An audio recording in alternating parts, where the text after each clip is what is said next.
Labdien! Šodien neierastā laikā mēs šodien netiekamies otrdienā, mēs tiekamies ceturtdienā un pēc tam vēl pēcpusdienā, nevis kā parasti 12. Un tam mums ir ļoti nozīmīgs iemesls, proti, ka mums šodien, viesos ir cilvēks no Eiropas komisijas, kurš mums izstāstīja arī par programmu Justice. Līdz ar to mēs būsim šodien runāsim visu apkārt un ap programmu Justice, un līdz ar to tāpēc es pārslēgšos lēnāk jau uz angļu valodu un stādīšu tad priekšā mūsu dalībniekus. And so I welcome you. And first of all, I would like to introduce participants of our discussion. And first of all, this is Jose Ortega, representative from DG Justice.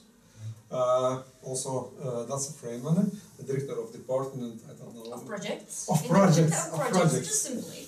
Just simply of projects. And also let's introduce Aija Vule, who has real experience as NGO to working in different justice programs.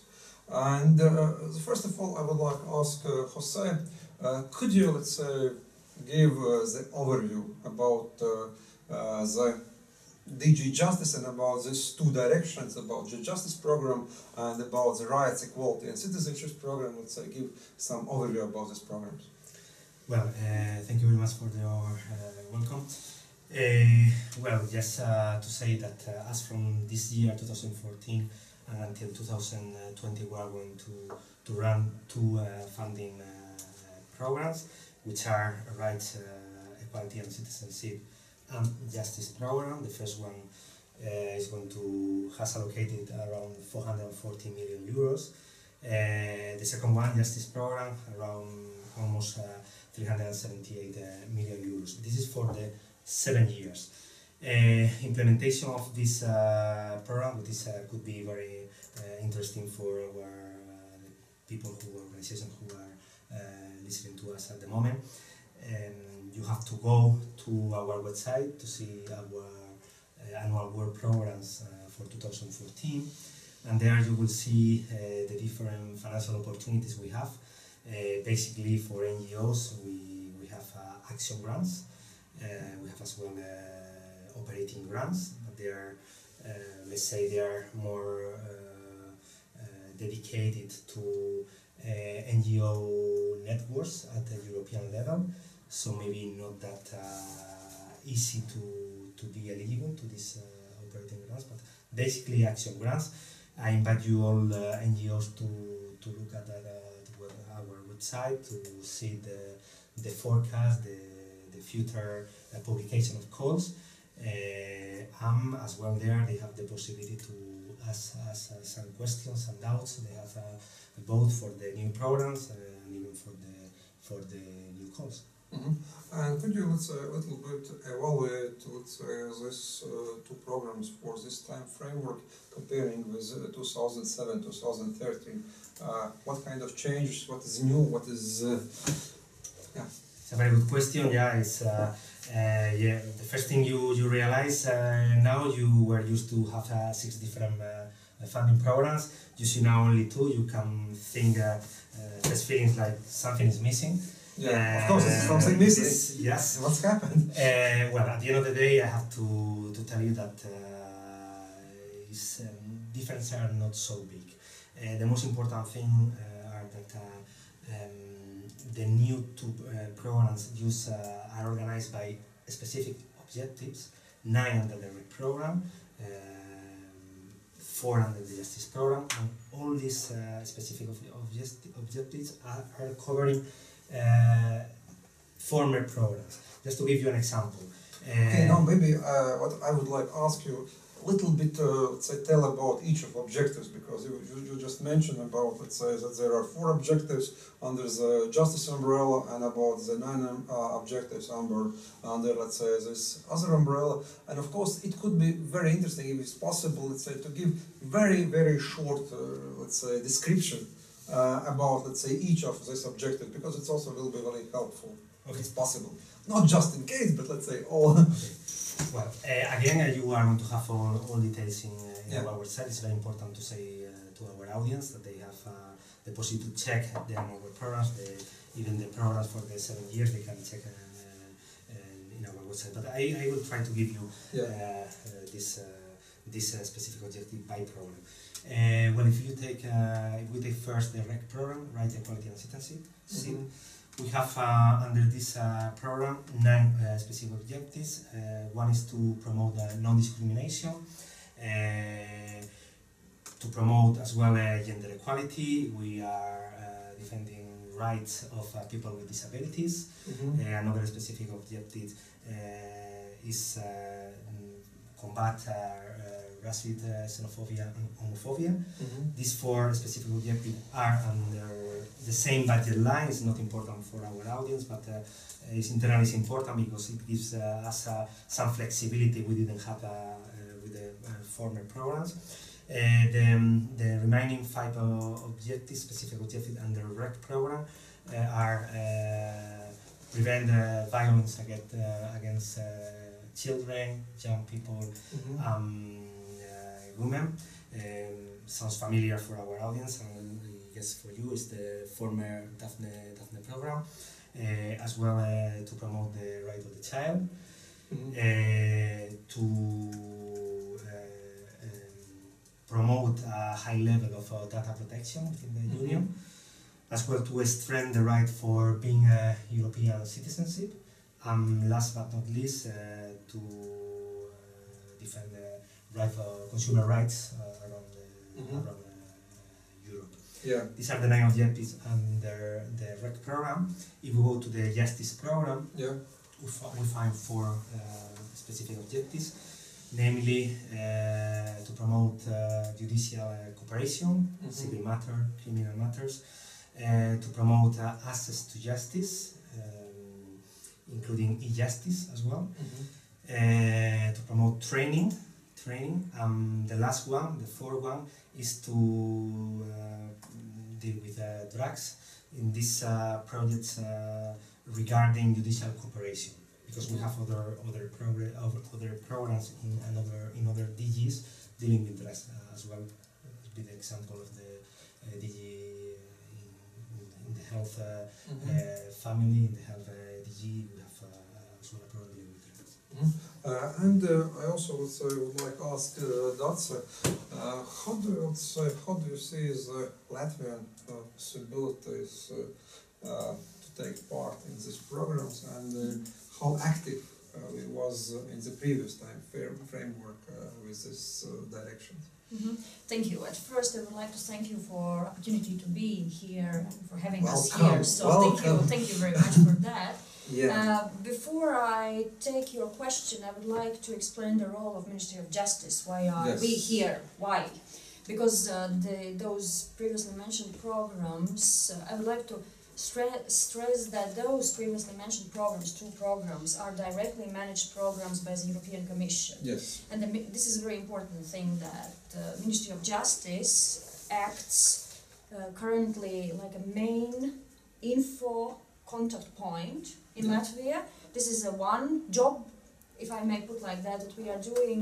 And the second issue is that Ministry of Justice is the representative of Latvian interests during the two comitology procedures in order. What does it mean, comitology? This means that we, well, please well, speak. very Not bureaucratical language. Not bureaucratical language, okay. Yeah. This means that Ministry of Justice, representatives of the Ministry of Justice is taking part in drafting or taking part in, well, yes, I may put like that, drafting of the working programs. Yes.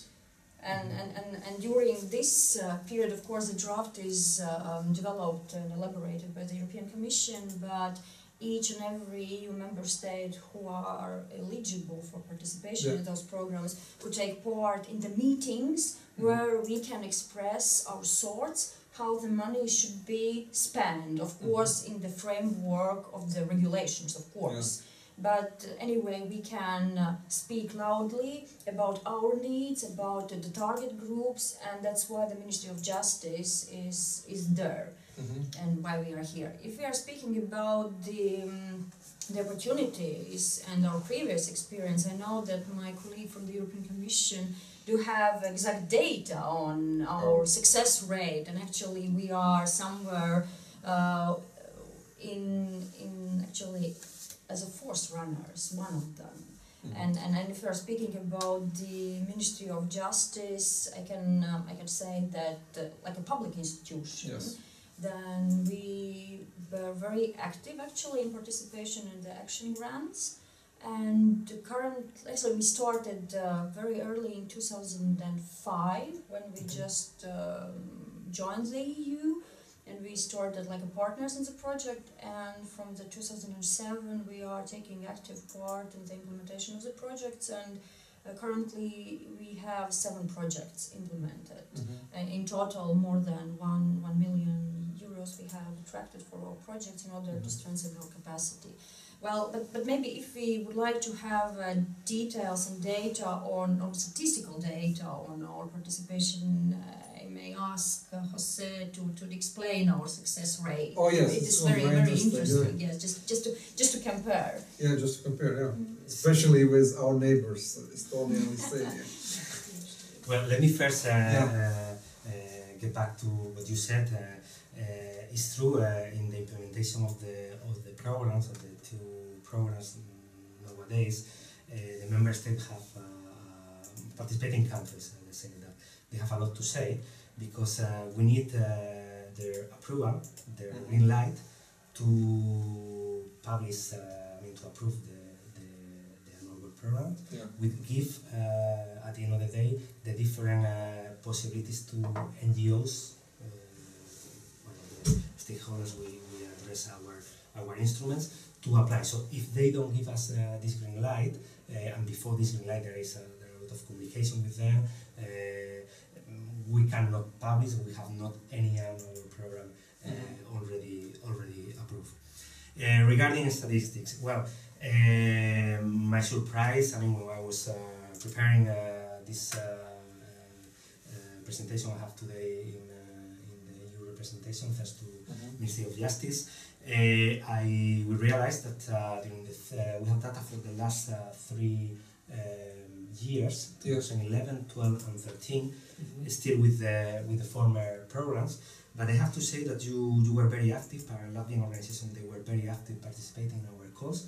Actually, you took part in all of our calls or proposals, restricted calls, just addressed to member states, open calls, and of course as well to the different under the different programs, justice, civil justice, criminal justice, all of them. Apart from that, one thing must be said. Not only as a main beneficiary you were taking part of our funding programs, but as well you were, let's put it like that, clever enough to, at the first moment, I guess, not to, we all know how difficult it is to deal a project. It's not always easy, you need expertise, you need a lot of resources. But you were clever enough to participate in many projects, as taking part in the partnership. For many projects, we asked for a partnership of 3, 4, 5 partners, even more, and you were very active on that as well. Apart from that, and this is the most important thing, I think you have to be very proud. Latvian organization has to be very proud of. Is the quality, because okay, you can participate in our programs massively. We have countries that they do like that, but the quality of projects are not really high. You have a successful rate. If we take the successful rate, is basically grants awarded out of the grant percentage. You are about the average. You are about the average. So this is important, and if you go further and you go to projects, usually the threshold in the European Commission, in our DG, for where we consider a good project is to have more than 70 points out of 100 points in the evaluation in the evaluation, in the work evaluation. So if we take into account projects which have more than 70 points, you have almost a 40% of projects which were more than 70 points. Unfortunately, you couldn't get grants in all these projects because we have at the moment this problem. We have our budget is limited, so sometimes you find that for getting money you need to have a score of 83, 85, 86 points, which is a lot. But again, it's a nice surprise to see the quality you perform. Okay, in this case about also the scores and other, let's say, aspects of this project, I would like to ask Aya, who has, let's say, I suppose, very positive and also sometimes negative experience with these programs, which is on the umbrella justice programs. Could you, let's say, share your experience? Today I represented one NGO Yes. who had experience to lead one of the projects financed under this criminal justice program. And we ended these projects last year. Yeah. This project is, and we have cooperation with 5 countries, and we prepare during this project let's say some information materials and some training packages for prosecutors, police officers, social workers and advocates to improve knowledges and some skills how to work with victims during court procedure. So, and we received this money and we lead these projects, we received our results, and till now we are just prepare some reports and didn't receive any final decision from Europe Commission. And of course this last call of proposal we didn't receive positive. Why, of course? I don't know why, because as we calculated it was quite a big this participant number, because some 20 projects for the one place, so it's quite a big, let's say, quite a big competition. Yes, yes.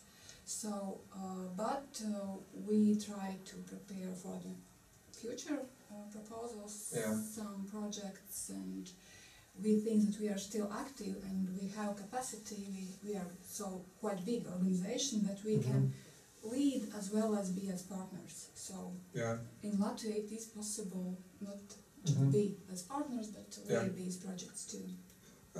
Yes, Jose, I'd like to ask also the question is that you mentioned that a lot of Latvian projects, let's say, succeed 70% or 70 points, yes. But what is your feeling? What kind of improvement we should take into account, let's say, to improve, let's say, this success rate to 80 or 90%? Well, I know this is not easy answer, but maybe. Well, it should be easy to. I mean, what we are looking for is for quality. If we do our work properly done, all the best projects should be funded. So the answer is easy. It would be to present high quality projects. This, of course, is not easy. Yes. What does it mean, high quality? High quality. Well, taking into account our award criteria, usually we have 5 different criteria under award, and we look at first of all we look at the relevance of the project to the priorities of the core. Another criteria is the quality of the project, just how you present this project, how clear you are in your presentation, your methodology. Other criterion would be to the added value, the European added value of this particular project. Let me tell you that this, with the new 2 program, this is a key aspect. Now we are going to, it's clearly defined what we consider a project with European Union added value, we cannot grant any project which don't benefit more than one country. That's the main thing. Other aspect would be the relevance of the results this project get. The results must be relevant to the priority. Yep. Of course, sustainability as well is part of this criteria. But last but not least, the value for money. I mean, can we get this particular project with less money? So these are the 5 criteria we usually use in DG Justice. So the answer, as I told you, would be to present a really high quality project. How you can get this? Well, basically, I always say to prepare a good project, you need time. This is you cannot do it in a rush. You cannot do it at the last moment. This is impossible. And you actually you have this feeling when you read a proposal which was made in a rush quickly. You have the feeling that it's lack of preparation inside this proposal. So time is very important. That's why it would be interesting for our NGOs, organizations who wants to apply to these calls to go through our website. We have a link with the upcoming call for proposals. So even before the publication, they are going to have the opportunity to see this call, so they can start preparing a proposal. Of course, when the particular call for proposal is published, they have all the information. They have the complete award criteria, the different points we assign to each criterion, which is very important as well. Of course, the priorities. Nowadays, we have to be very clear. Unfortunately, we don't have a lot of money. The competition is fair. You have to be very, very good. So you have to be good in every criterion. But if I have to take a couple of criteria, I would say relevance to priority is very, very important. EU added values would be as well very, very important criteria. Okay, so here also has a question. I will try to translate, or maybe let's say help me, because in this case, okay, hello, it's very welcome to so high representative guests. And the question is how the evaluation process is going on, how long it takes, and also what is the main evaluation criteria. I suppose in the last year. Yes, we have already covered the question, the last part of the question. Yes. About the timing and who do the evaluation. Yes, and how. Yeah, and how, yeah. Who and how. Okay. How long it takes. Okay, it's an important question. Maybe it's interesting for our applicants. Well, the timing. Let's start. Usually, we should give to our. We usually give, it's not compulsory, but we usually give applicants like 3 months to prepare projects. I am speaking these 3 months from the time of publication. Okay, as I said, they can prepare proposals before because they have the information on the website. After the deadline, we give 3 months for this deadline. After the deadline, the evaluation procedure starts.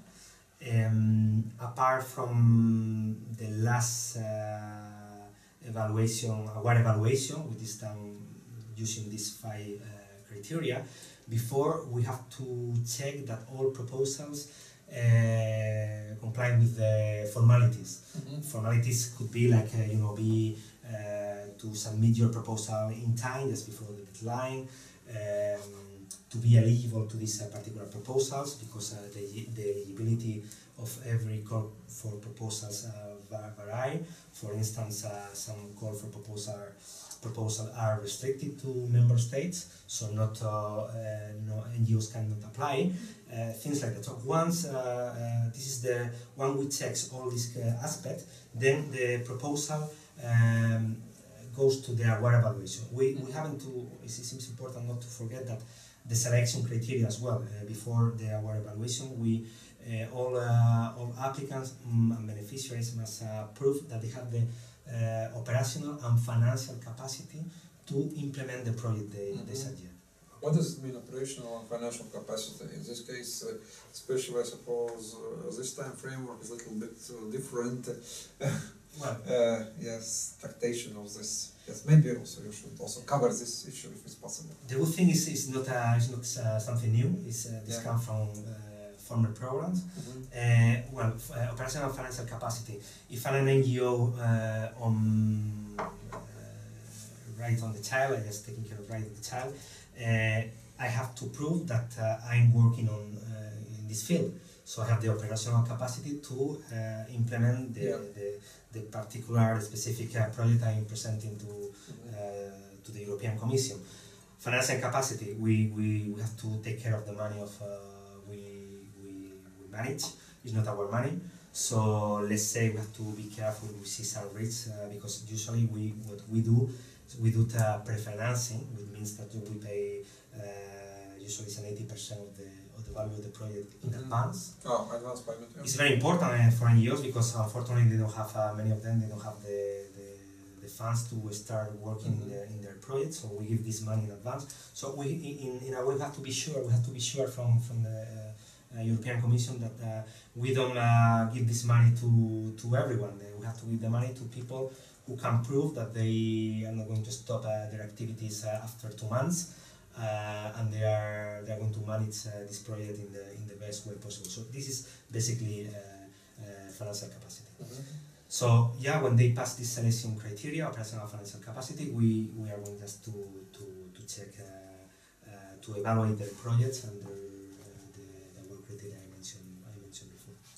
Could you also a little bit clarify the issue about who evaluates these projects? Because and sometimes this is just rumors that in Latvia that there are some kind of big lobby of old European Union countries, and for this reason, of course, if you are coming from the new European countries, there are less chance to be successful. And in this case, of course, could you, let's say, explain, let's say, who is the judge? Well, I welcome the question. Actually, I forgot to reply to you before because you know this person already asked for it. We are very transparent. We publish all. This is published. This information is published, so you can check. In the majority of our calls, let's say calls, not big calls, is we are the people from the European Commission, from policy units, who evaluate, are the ones evaluating the projects. Here we can find, I promise you can find all kinds of nationalities. We are a big family, we are coming from all countries. So for sure, yeah. For sure. Okay. I can promise you can check it as well.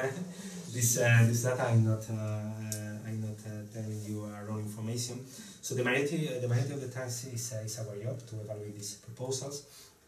But sometimes in big calls like Daphne, for instance, or the former fundamental rights and citizenship call for proposal, where we just have like sometimes more than 500 applicants, we use external expert to help us to evaluate project. However, even if we use this external expert, the final decision always, in any case, the final decision is taken by the evaluation committee in charge of this particular call for proposal. This evaluation committee is the members of this evaluation committee are people from the European Commission all the time. And what I can tell you is what we see, what we look at is more relevance to our policies, relevance to the priorities in a way we publish. All the our criteria I told you before. We don't pay attention to countries of precedent. We haven't too. That's why we don't incorporate this criterion to our evaluation.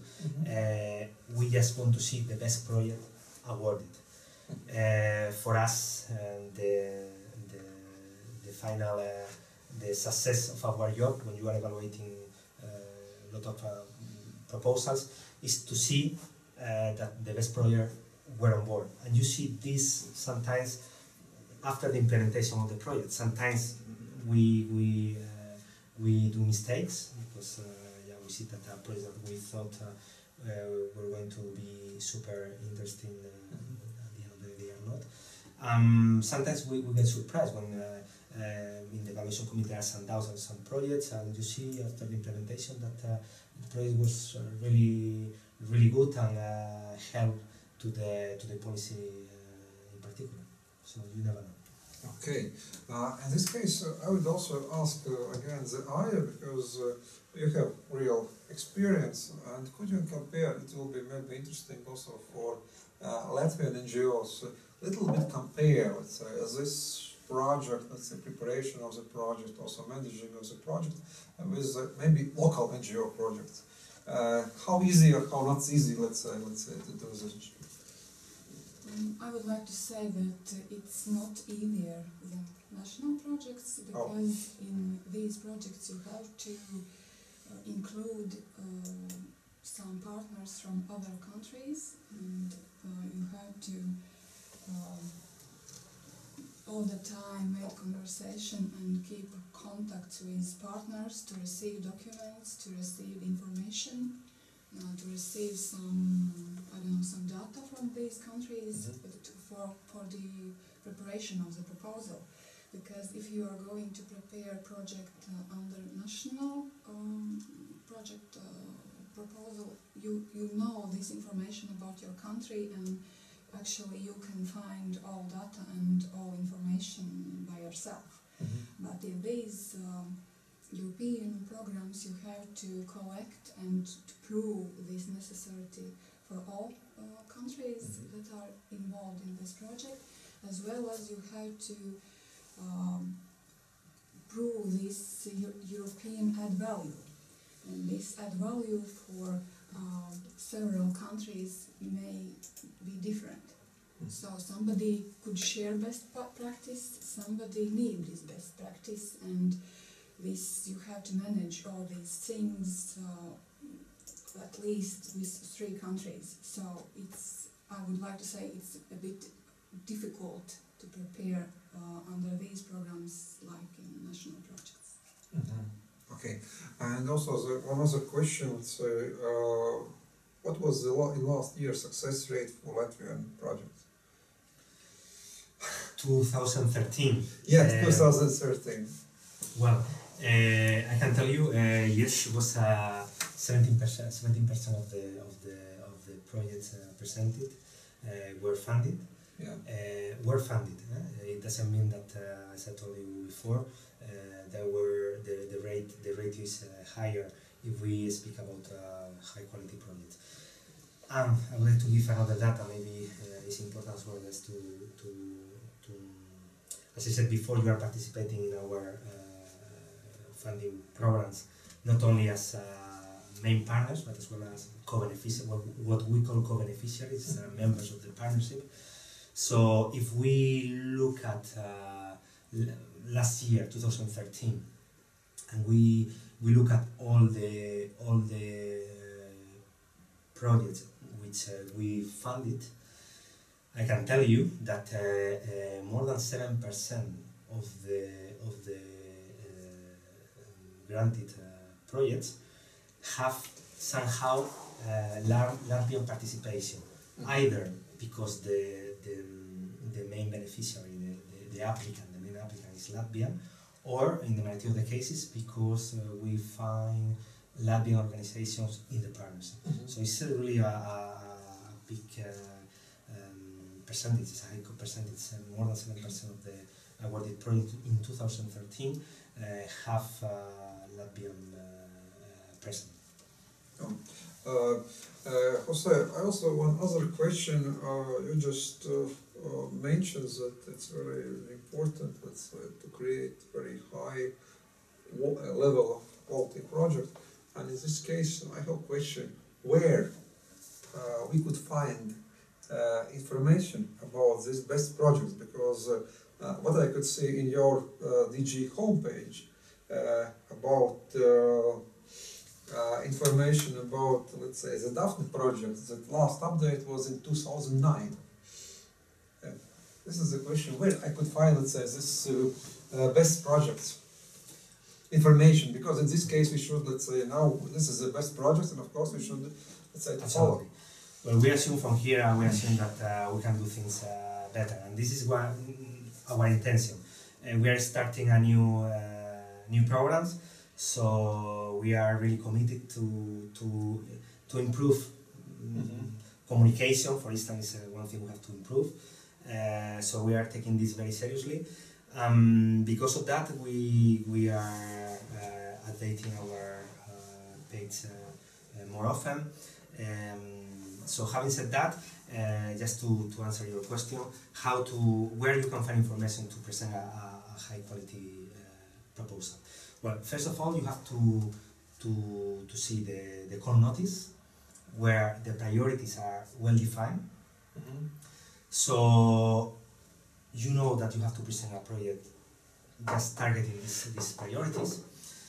Of course, what you have to do is to go to the website to see what kind of document or what kind of work has been done by the policy unit in charge of this priority. Yeah. So to be well aware of what is going on under this priority, to see as well if there are other projects already tackling this priority or this activities you pretend to do. So that would be the way, just to be well aware of the policy we are implementing. Okay, thank you very much. And now I'd like to ask that you just mentioned that you are the contact point, yes, of all these programs. And in this case, could you, let's say, explain what kind of assistance, what kind of support Latvian NGOs could expect from the contact point? Yes, thank you for the question. Basically, information, and the relevant and timely information, because we are not in the position to help NGOs to elaborate project proposals, but we can, of course, direct them to possibly to the best call of proposal, because we have had that experience that several NGOs has contacted us and asked our help. I have an idea, and could you please suggest which call of proposals should I go? So this is what we can help and do. Of course, we also have make a separate, not a separate section in our ministry's webpage where all the relevant information regarding the call of proposals, current call of proposals are published. So basically this is what we could help. And of course we can help to forward the questions if the NGOs do have the questions about the particular call of proposals to the European Commission. And once again, I would like to stress that these are directly managed programs from the European Commission. Therefore, the Latvian state institution don't have very much responsibilities and opportunities to be involved. Yeah. And also the question, I would like also just to clarify for myself and for the people who are, let's say, watching us, in some other programs, what they are doing, national contact points, they have some kind of network between other countries, and in this case there are also some kind of assistance to find the partners. Is it possible also, let's say, if you are looking for some kind of potential partners, to get some kind of assistance? Because if you have excellent idea, but if you have maybe the 3 partners but nobody from south of Europe, and if you are looking for maybe if there are some kind of possibility also to get assistance in such type of cases. Well, basically we don't have such an experience, and actually also one thing is an experience and one thing is possibilities to direct NGO to the network with other NGOs in the other European countries. but what we can do to make contacts within Latvia, and possibly if we do have some information that during our project implementation which we have implemented, like a final beneficiary, like a Ministry of Justice, we also have an experience with cooperation, for example, with some NGOs from the UK. We can give the contacts which we have, but basically we don't act as a contact point for NGOs. And I believe that in the case of NGOs, possibly the Sabiedrības integrācijas fonds, integration fund for society. Society, yes, possibly could help with this, but if we are speaking about the Ministry of Justice, then unfortunately I have to say that we can just give the contacts of those NGOs with whom we have already implemented our projects. Yeah. If I can, for us it's the same, we cannot help that. However, and this can be helpful, we know how difficult it is sometimes for NGOs to prepare a partnership to be able to apply. And this, as from this year, we have calls for proposals where we ask for at least 5 organizations for 5 different member states to build up this partnership. So what we can do, or what they can do, is in our website we publish all the time when we finish when we award the grants under each call for proposals. We publish there the award decision. In this award decision, afterward we publish as well the projects, the description of the projects which were awarded, and even we give names of the organization running this project. Yeah. So I think it would be a very good idea for these NGOs. Have a look to go to our website to have a look to successful projects and to see the NGOs behind, the organization behind, not only the NGO, and then they can see under a specific field which are the ones, and they can easily contact them to see if they are willing to participate in a different project in the same field. Okay, I suppose it's our discussion are going to the finish, but in this case I would like to ask all 3 participants, maybe could you give some final advice or some final, let's say, wishes? Yeah. Yes, wishes, let's say, to the Latvian NGOs who are looking for participation in some of the projects. Maybe starting with the first line. Well, I'd say you did very well. Actually, it was always could be better. Always could be better. Absolutely agree. But really, you did it very well. You are an example for other countries. So I just I would say that quality is very important. I mean, it's not there is no point to present more proposals if the quality is not good, because at the end of the day they are not going to get any funding. So it's very important. Just would be my tip to prepare in advance, to just to think what you want to present, to see that is relevant to the particular priority under particular call. If it is not relevant, don't do it. I mean, don't spend time in something is not going to be funded. So just present high quality projects. Last thing, and this is something like we face nothing to see with the quality, but please don't leave your application for the last moment. Sometimes many organizations just leave it for the last moment.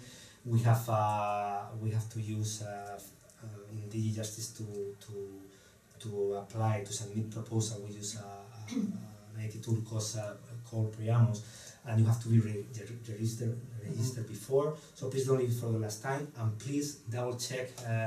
Please do it by 2 people in the organization. Check all documents you present to us, because sometimes we miss some important documents and signature, and it's a pity after long time, after a lot of work, to not to be able to success in this easy task in principle.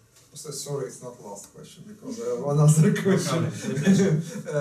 There are questions about some technical detail about the projects. How big is the maximum time for implementation of projects?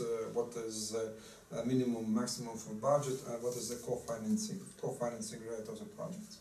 Well, let's start with the last.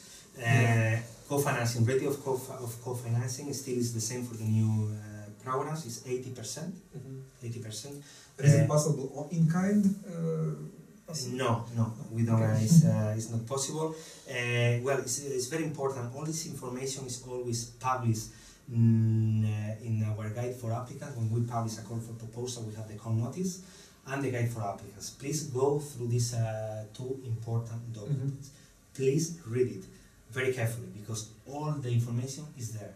If there is any question, they have the mailbox where they can contact us, and we are going to reply. So it's possible all the time to get an answer if they have any doubt. So co-financing is 80%. Regarding the minimum value of the grant, they have to present the project at least of the value of the project must be 75,000 euros. The EU co-financing, okay? It's 75. Well, it's not all the time like that. This is the average, because if you go to the annual work programs for the two programs for 2014, you will see calls where it's only 50,000 euros, and another calls where it's 100,000 euros. So it's, but the standard is 75,000 euros. It's not, people could think that it's a lot of money. At the end of the day, it's not a lot of money, because if we take into account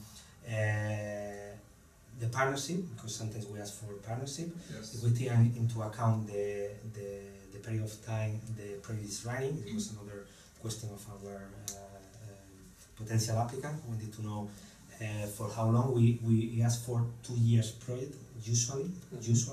So for 2 years, 75,000 euros. When when you have to